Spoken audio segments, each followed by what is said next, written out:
Estamos aqui para mais um Religare. Eu, Wesley Almeida, e hoje com a nossa convidada Caroline Scarabucci. Ela é mestre em educação com ênfase em psicopedagogia, é especialista em docência na educação básica e em psicopedagogia clínica institucional, graduada em artes e pedagogia.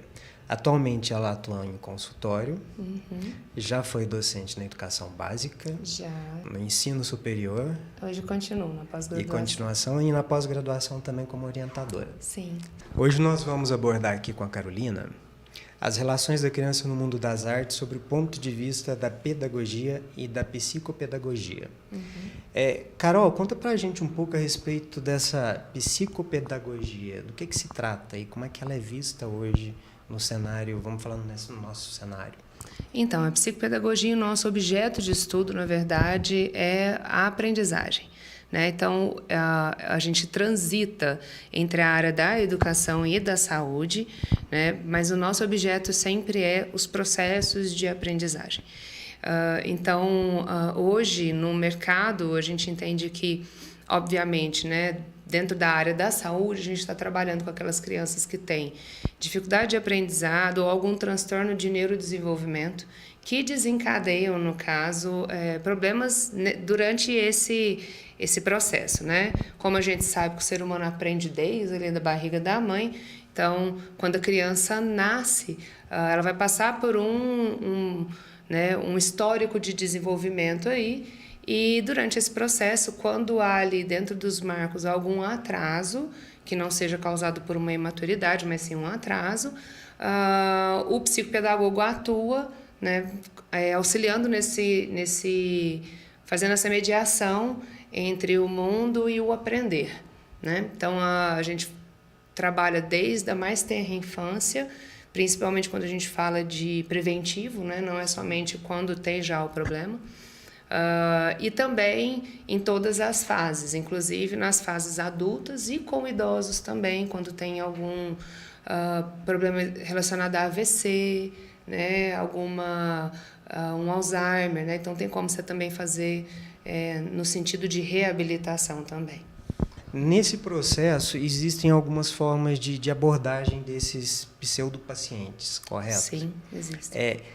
Como você vem de uma graduação, de 2 graduações especificamente, de artes e pedagogia, como é que você aborda a questão das artes nas suas consultas?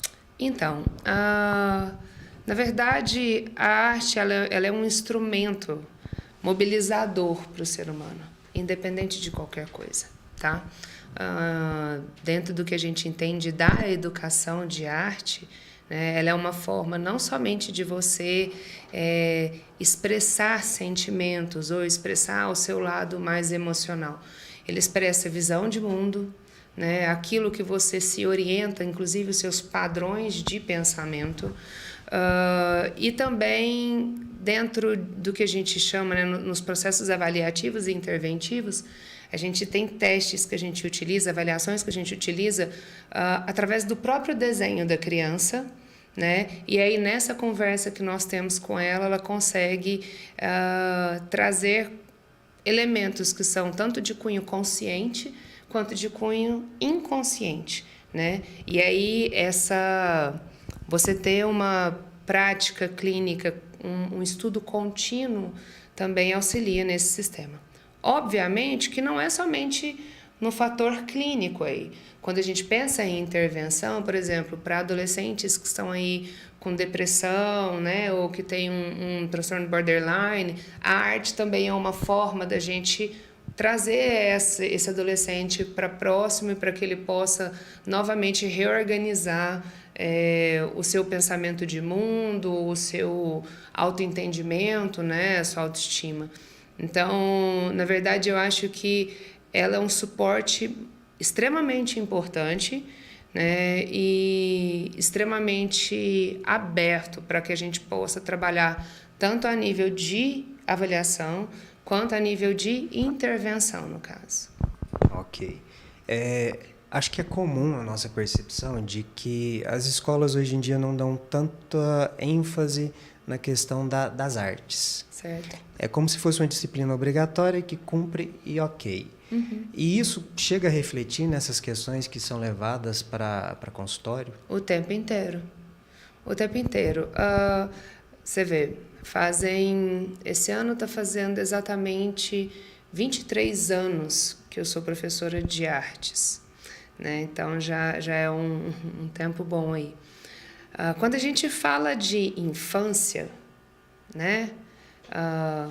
Eles acham que, né, a comunidade entende que eles estão ali só para desenhar, só para brincar com isso. E, na verdade, a criança retrata o mundo através do desenho, né? E isso, dentro de desenvolvimento infantil, isso são os dados em que o professor da infância tem que estar atento para poder também analisar o quão, não sei se talvez seria a melhor palavra, mas o quão saudável ele está observando o mundo e internalizando esse mundo.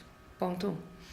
Quando a gente fala de ensino de Fundamental 1 e Fundamental 2, que aí nós estamos falando de alfabetização e nós estamos falando de adolescência, a mesma coisa vai acontecer. Porque se a gente for para a área da educação somente, tudo que a gente vê em arte como professor entra também em disciplinas de geografia, de história, de língua portuguesa, de literatura, né? Então, o que acontece, infelizmente, é achar que aprender é algo fragmentado. Eu vou dividir as coisas, mas artes é a hora que o pessoal está fazendo nada. Já teve inúmeras vezes em que eu trabalhei dentro de sala de aula com os meus adolescentes de 8º e 9º ano, as questões de observação do mundo, observação do universo, refletindo no interior deles, e saíram trabalhos maravilhosos. Qual foi a consequência disso?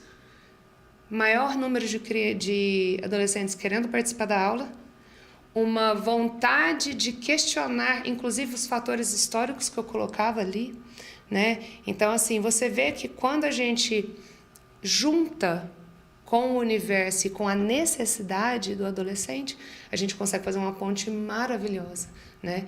E é isso que eu acho que talvez falta para nós, inclusive na própria academia, né? Nós temos a especialização em arte-terapia hoje, da própria academia utilizar isso também no seu processo de formação do docente.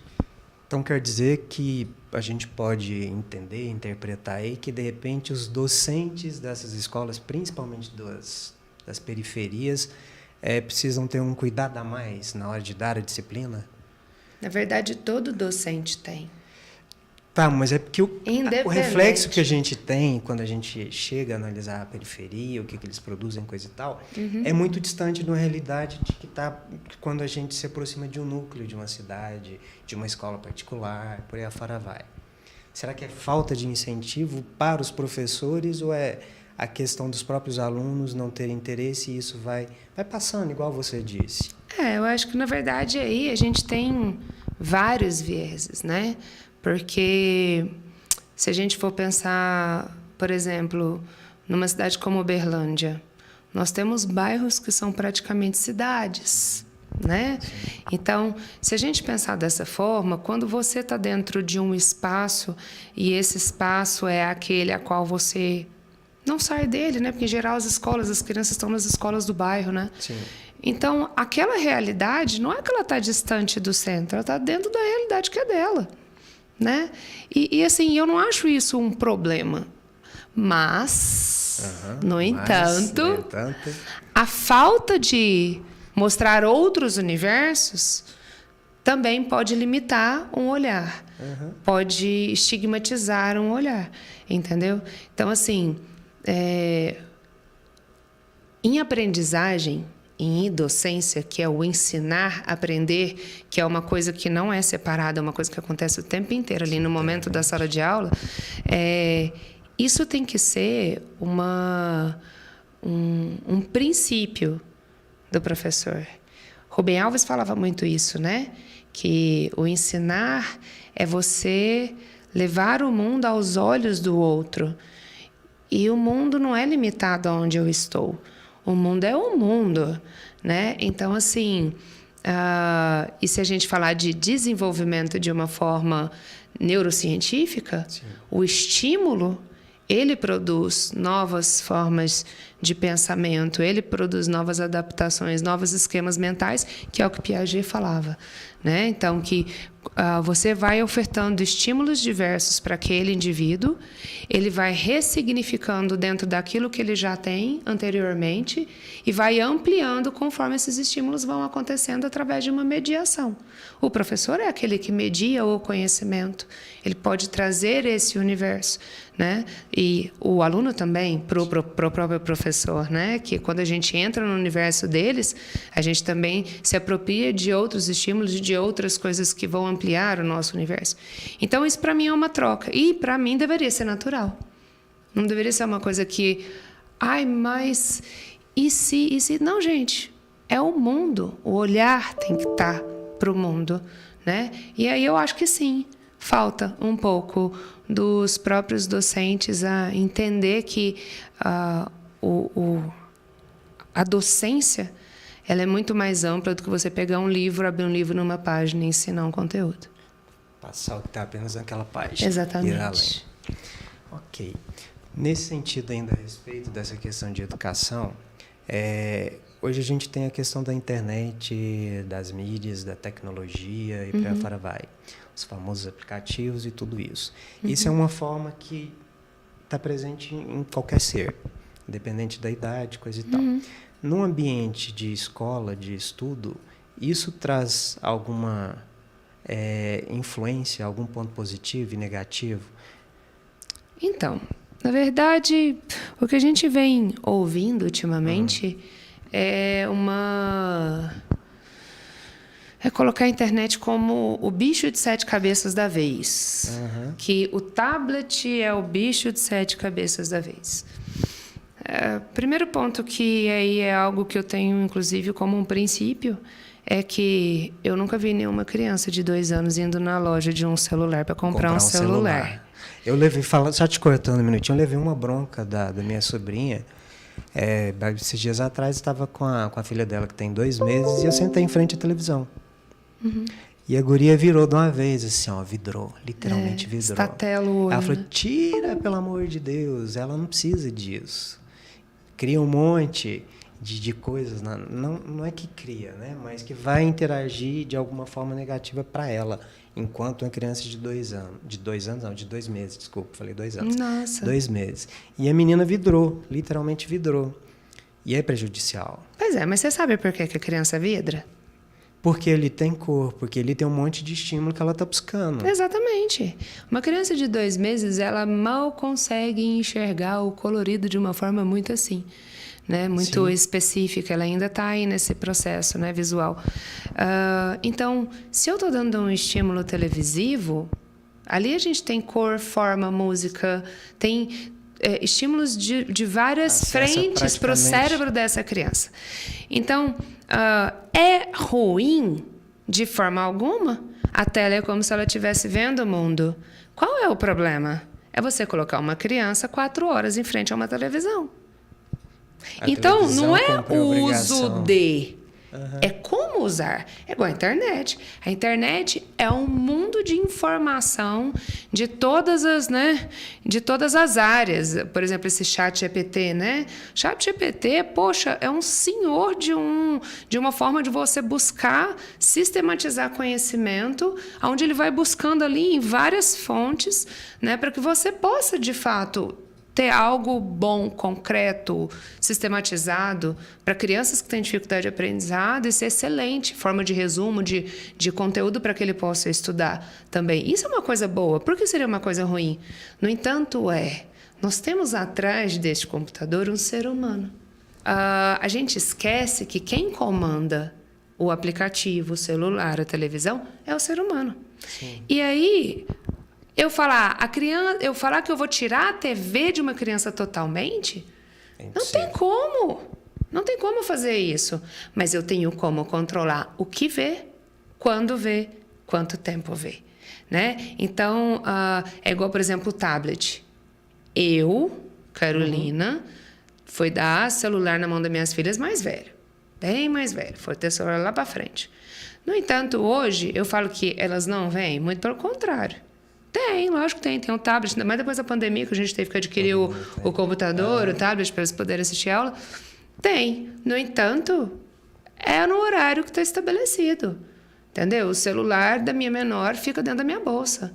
Ela só pega ele quando pega, ao final do dia, após eu ter visto as tarefas dela. Fez a tarefa? 30 minutos no seu celular. E aí, isso é uma coisa que a gente consegue colocar com parcimônia, porque ela vai chegar com 15 anos, ela vai precisar de um telefone celular, por quê? Porque ela tem que se comunicar comigo. Ela vai estar, sei lá, né? Hoje eu estou com uma de 18 anos, ela está no cursinho. Ela me manda mensagem do cursinho falando que ela precisa, que ela vai ficar à tarde porque vai ter uma monitoria que ela quer ficar. Então, eu não posso achar que o problema é a tecnologia. É o adulto ensinar como usar, porque nem o adulto está sabendo usar. Entende? Sim. Então, realmente, assim, a gente tem que saber colocar a tecnologia como algo extremamente importante, inclusive para crianças que têm dislexia, para crianças que têm TDAH, para crianças que têm autismo. A tecnologia assistiva, ela é extremamente importante, dão saltos em processos de aprendizado. E eu vou deixar porque é um tablet? Eu vou deixar porque é uma tela? Não, né? Mas eu tenho que saber qual é o objetivo desse instrumento que eu estou colocando na mão da criança, né? Então, se ela está lá, ok, ela vê 5, 10 minutos de tela, não vai fazer ela uma viciada em tela, né? Eu sou da época dos anos 80, né? Então, foi quando chegou o primeiro videogame, o Atari. A gente usava o Atari, né? Aquela coisa... Gente, você ficava ali 30 minutos, mas isso não me impedia de sair na rua para brincar com os meus colegas. Entende? Sim, a gente tinha uma vida fora da... Exato. Então, o quanto esses adultos estão interessados para fazer uma vida fora dessa tela? Será que a gente, de fato, tem um adulto que quer brincar com essa criança? Para poder tirá-la da tela? Né? Então, assim, são análises muito mais aprofundadas do que simplesmente endemonizar uma tecnologia. Né? Porque ninguém vai falar da tecnologia da robótica na hora da gente fazer uma cirurgia cerebral, vai? Não vai, de jeito nenhum. Por quê? Ah, não, mas é porque é voltado para a saúde? Mas eu estou falando de desenvolvimento. E se eu estou falando de desenvolvimento, eu estou falando de ser humano. E pode não ter o computador, mas ainda vai ter o ser humano. E aí? Né? É esse ser humano que vai fazer a geração futura. Fala que a minha preocupação com essa geração agora é porque serão eles que estarão cuidando da minha velhice também. Sim. Não é mesmo? Nossa, então, né? serão os futuros médicos, futuros advogados, as futuras pessoas que estarão à frente a exigirem leis que funcionem, né? A uma sociedade mais justa, mais igualitária. Pois é, e aí o que eu vou fazer? Eu tenho que aprender a ensinar este ser humano a saber o que é o bom e o ruim, né? E, através disso, modelar um comportamento. Porque pais são referências desde a fase de bebê, mas eles precisam de modelar o comportamento da criança. Falar não quando é não. Sim quando é sim. Sentar no chão com uma criança para brincar, né? Então, assim, eu falo que a gente tem que sempre mudar o foco do nosso olhar em relação a certos temas, que a gente vai descobrir que tem coisas que, se a gente fizer todo o suporte para o ser humano, nada que vier de descoberta, tanto científica quanto o que chegar para o nosso dia a dia, vai ser algo ruim, de fato, sabe? O indivíduo que vai ter que saber aproveitar o que é válido e o que não é. Exato. Ok. Só voltando um pouquinho a respeito dessa questão de tecnologia e arte, coisa e tal, qualquer aplicativo, qualquer programa, qualquer coisa que chega até nós, ali por trás existe uma equipe de desenho, de criação, e que tudo isso é direcionado pela arte em si falando, né? Sim. Esses tempos atrás eu estava conversando e escutei de uma pessoa falando que a arte não existe ali. Que isso é mera situação que alguém criou para fazer ia desenvolver aquilo. E eu fui contestar exatamente essa questão, porque aquilo ali é arte. Se não tiver arte em cima daquilo, de alguma forma não vai ser atrativo. Você concorda? O que você acha? Então, eu acho que esse comentário que você recebeu foi muito raso, né? É um comentário muito raso. Se a gente for voltar nos primórdios da humanidade e começar a analisar as primeiras representações artísticas que a gente teve na época dos gregos, né? Vamos colocar aí na época de Platão, né? Então, a mudança primeiro de registro, o registro do ser humano, ele é uma forma de representação de uma sociedade. Se você for buscar na época dos clássicos, você vê aquela questão da perfeição, né, dos corpos, dos alinhamentos, né, em como eram esculpidos, né? Então buscava-se ali uma perfeição e uma vontade do belo, porque se a gente for buscar dentro do conhecimento filosófico, era isso que a sociedade discutia, os conceitos de beleza, de virtudes, né? Pouco mais à frente, se a gente for passar, os quadros que a gente vê da época, né, ali barroca, né, vamos colocar aí Rembrandt, o que eles retratavam? Uma aristocracia. Por que a gente não via representações da população mesmo, né? Por quê? Porque era algo pago. A gente está falando de sociedade, né? E você falar que não tem arte, hoje eu posso até contestar. Eu posso até contestar que a arte hoje, ela precisa de ser, por N fatores aí vai muito do seu pensamento, da sua ideologia. Hoje eu penso que a arte ela precisa de ser deturpada para ser forma de controle. Porque quando você tira referências visuais, quando você acha que, esse comentário, a arte não existe, como que ela não existe? Então, se ela não existe, nós estamos ali no niilismo, nada por nada, estou vivendo aqui num... Não, a arte mostra exatamente o que nós estamos vivendo. Quantas crianças com depressão, qual o nível de suicídio que nós aumentamos nos últimos 5 anos com adolescentes. Eles não têm sentido. Eles não conseguem olhar o mundo e ver referência. Nem na arte tem hora. Sabe? E aí eu fico pensando, será que alguém já parou e sentou com eles e falou assim, você consegue ver que você consegue mudar pela arte uma sociedade? Você consegue perceber isso? Que quando você mostra um olhar para o outro, ele também está sendo estimulado, vamos dizer assim. Ele pode até não pensar igual a você. Sim. Mas colocar que ela não existe, para mim, é só uma forma de falar, não dê olhos para essa sociedade, sabe? Sim. E eu acho isso muito prejudicial em todos os sentidos, porque somos sociais, nós interagimos uns com os outros. E se a gente não acredita nessa sociedade, ela falha, sabe? Em todos os sentidos. Sentidos sociais, em sentidos afetivos, em sentidos cognitivos, né?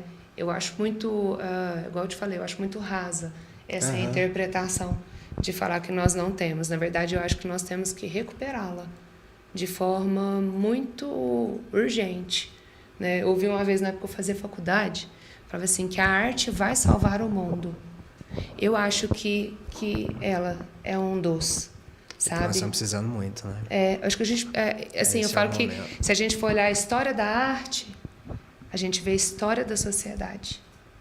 Ela é paralela. Sim. As representações que a gente vê nas esculturas, nas pinturas, elas são paralelas a isso, né? Então, uma análise da arte atual hoje, de forma muito séria mesmo, né? Já está passando de hora de ter realmente falar assim, olha, nós temos que recuperar o valor da arte por tudo que ela foi durante muito tempo da nossa sociedade. Muito tempo. Né? E o que está acontecendo? Ok, o ser humano evoluiu socialmente falando até, né, hoje, onde nós estamos numa visão de equidade, urgente, inclusive, né? de equidade, de igualdade de direitos, que elas têm que ser colocadas. E eu acho que a arte é um fator muito forte para que a gente possa conseguir isso. Porque na hora que você está triste, você vai ouvir uma música, você vai ver o pôr do sol, você vai ler uma poesia, ler um poema. Isso tudo é arte. Isso tudo é arte. Entendeu? Então, eu acho que quem pensa dessa forma aí não está muito otimista com o ser humano, e eu sou uma otimista com o ser humano. Não Somos tem jeito. dois. Eu sou uma eterna otimista. Carol, eu queria agradecer super. Eu que agradeço. E na expectativa de que a arte ainda possa mudar muito e acrescentar muito na vida da humanidade. E se tiver mais alguma coisa para falar, algum fechamento? Eu acho que é isso, realmente. É entender essa importância, né? Tanto em relação à compreensão de mundo, que é muito importante, mas também como um recurso para que a gente possa desenvolver ensinagens e aprendizagens com mais sensibilidade. É o que falta na maioria, né? Um pouquinho de sensibilidade. É por aí, ver o outro. Agradeço super. Eu que agradeço o convite. Teremos outros bate-papos pela frente, Teremos, sem se Deus dúvida. quiser. Sem Obrigadão. Dúvida.